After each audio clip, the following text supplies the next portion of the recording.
Madame Tremblay, bonjour. Bonjour. À la fin de votre roman sur les Philippines, vous écrivez « Le karaoké, les coqs et les jeepneys m'ont occasionné trop de problèmes pour dormir. Si j'y retourne, je vais devoir avoir tout un arsenal de produits pour contrer le bruit. » Mais c'est une population qui est très jeune. Hein? La moyenne d'âge, je pense, c'est autour de 24 ans.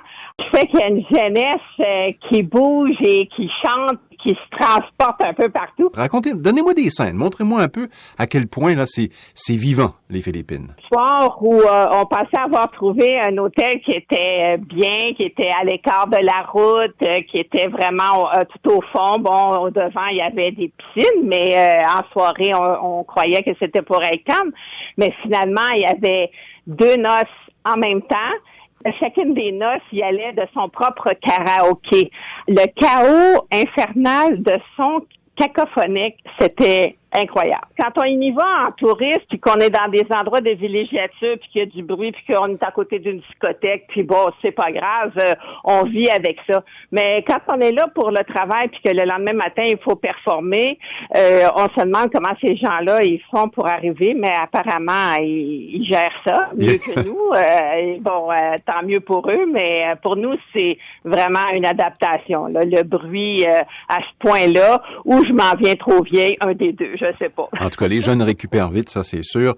Oui, vous êtes arrivé nez à nez finalement avec l'Amérique avec un grand A lorsque vous êtes arrivé aux Philippines. Il y a plusieurs indices du passage, puis la Seconde Guerre mondiale des Américains dans le secteur. Il y a les jeepneys. Décrivez-moi ce que c'est exactement. En fait, un jeepney, c'est un jeep qu'on a rallongé pour la force pouvoir transporter le plus de gens possible en même temps.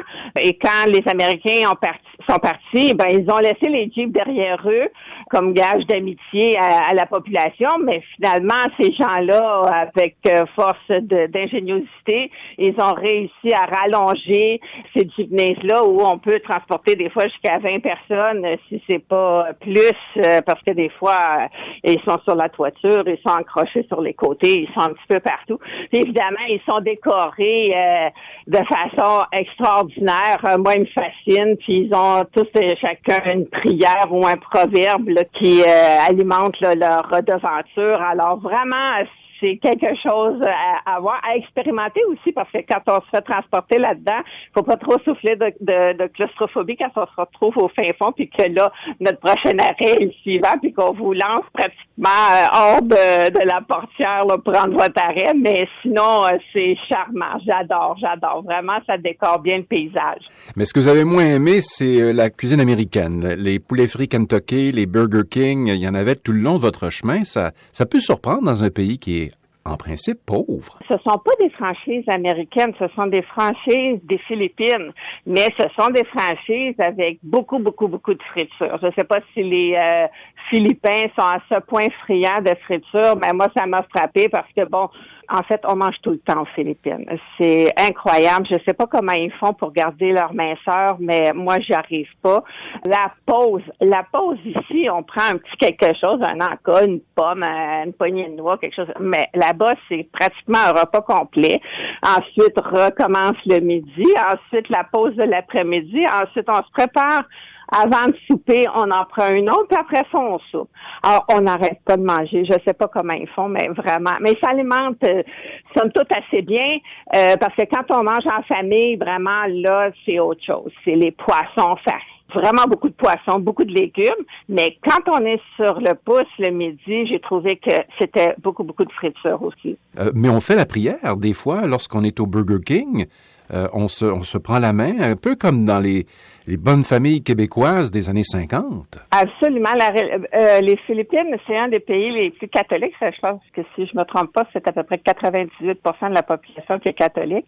Et en tout temps, le matin, quand on arrive au travail, on fait la prière. Avant une réunion, on fait une autre prière. Il y a la prière qui nous accompagne comme ça tout au long de la journée. Dans mon cas, c'était le mercredi décembre, la période où j'étais là. Et bon, à la fin du travail, il fallait bien aller à la messe pour justement faire la cérémonie de décembre. Et ça faisait très longtemps que ça m'était pas arrivé. Alors, on m'a signé de la croix en cendre. comme on sort après pour aller manger au resto. Et là, je voyais que les gens m'observaient. Je disais, voyons, qu'est-ce que j'ai? Puis là, je me regarde dans une vitrine, puis je vois encore ma croix de cendre sur mon front. Alors, je me suis dit, c'est ma mère qui se pincerait de me voir comme ça, affublée de la croix, à me promener dans un centre d'achat. Mais bref, effectivement, c'est très présent dans la vie de tous les jours là-bas. Puis bon, justement, j'étais avec ces gens-là cette journée-là, puis on s'en va au Kentucky parce qu'on s'en allait manger autre chose après. Je vous avertis, le Kentucky, c'était juste pour se préparer pour un autre repas après. Ah oui, oui. Et voyez-vous ça. Et là, évidemment, tout le monde s'est pris la main, puis là, on commençait à réciter le bénédicité. Bon, c'était loin pour moi, ça. Chez nous, bon, on était catholiques, mais on n'était pas aussi pratiquants que ça. Et quand tu arrives et tu vis ça, tu te dis, wow, ma culture, c'est loin, là, hein? Venons-en au travail, parce qu'après tout, ce n'était pas un voyage d'agrément. C'était d'abord et avant tout une autre occasion pour vous de vous joindre à une ONG. Vous avez pu venir en aide à deux entrepreneurs qui voulaient vendre du piment. Ils avaient beaucoup de bouteilles. Combien de bouteilles au total qu'ils n'avaient pas encore vendues? 4 à 5 000 bouteilles là, qui étaient là, puis ils trouvaient pas preneur. Mais en fait, les associés, il y en avait pas un. Il y en avait qui était un agronome, un autre qui était X, l'autre était en administration.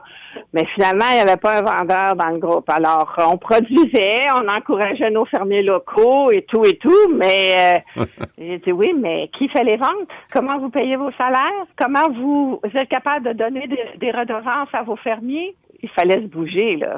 Vraiment, là, je suis arrivée puis j'ai sonné la cloche sérieusement parce qu'il fallait être alarmiste presque parce que là, j'ai dit, écoutez, vous vous dépêchez pas à vendre ces 5000 bouteilles-là, vous allez faire faillite carrément pour que vous soyez capable de liquider les inventaires qui sont présents. Par contre, le produit était excellent, l'embouteillage parfait, j'avais rien à dire contre ça.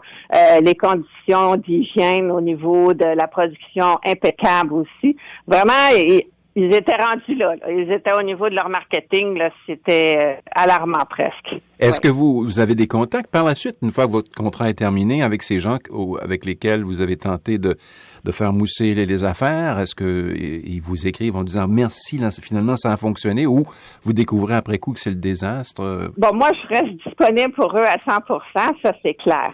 Dans certains cas, on va poursuivre la relation par Skype. Certaines personnes, quand ils ont des besoins, vont m'envoyer un coucou par Skype, puis bon, là, on va se mettre en communication, puis on va essayer de régler le problème X qu'ils se proposent à ce moment-là. Il y en a des jeunes qui, eux, avec la technologie, sont plus près et donc ils utilisent plus cet outil-là. Alors, tant mieux pour eux. Les personnes un peu plus âgées, c'est pas nécessairement un réflexe là, d'appeler quelqu'un par Skype là, pour qu'on vienne t'aider. Hein. Alors, mais chez les jeunes, de plus en plus, je le vois, là, on continue un peu la relation, oui. Parlez-moi finalement de votre magasinage, de ce que vous avez acheté aux Philippines, parce qu'à chaque pays que vous visitez, vous ramenez des affaires dans vos valises. Ici, ils ont des petits sacs pour mettre de la monnaie, mais ce sont des grenouilles géantes. Ici, il y en a des plus petites, comme ça. Vraiment cute. C'est la première fois de ma vie que je vois ça, quelque part. À partir de là, j'avais tellement de choses à mettre dans mes valises. Puis c'est des gens qui sont dans l'alimentaire. Alors, je peux pas ramener tout ça au Canada, c'est bien entendu. Alors, en raison des lois, oui. Oui, exactement. Alors, ça en était presque gênant. Là. Je veux dire, ça avait aucun sens. J'ai dit, écoutez, je veux bien en ramener, mais je vais en ramener un paquet, disons, de chacun d'entre vous. Je peux pas ramener une caisse de chaque, là, c'est impossible. À un moment donné, on était allé visiter un shopping mall, un centre d'achat, parce que, bon, comme les produits doivent se vendre, il faut aller voir les épiciers, il faut aller voir ça, et donc faire notre étude de marché. Et à plusieurs reprises, là, c'est comme si on était au Carrefour Laval, puis qu'il y avait 3 boutiques à grandeur du Carrefour Laval où on vend des statues religieuses ou toutes sortes de choses d'apparat pour la religion catholique. Ce sont des statues, des missels, des croix, tout ce que tu voudras, là. Ici, je sais pas comment ça passerait si on ouvrirait 3 boutiques de produits religieux dans Carrefour Laval. Vraiment, là, on reste étonné de la chose. C'est ça. Chaque pays a son commerce. Absolument. Hein? Ben, ce fut fantastique de vous parler. La prochaine fois, vous nous amenez où? Dans quel pays? Probablement au Honduras, si ça vous tente. Au plaisir. Au revoir.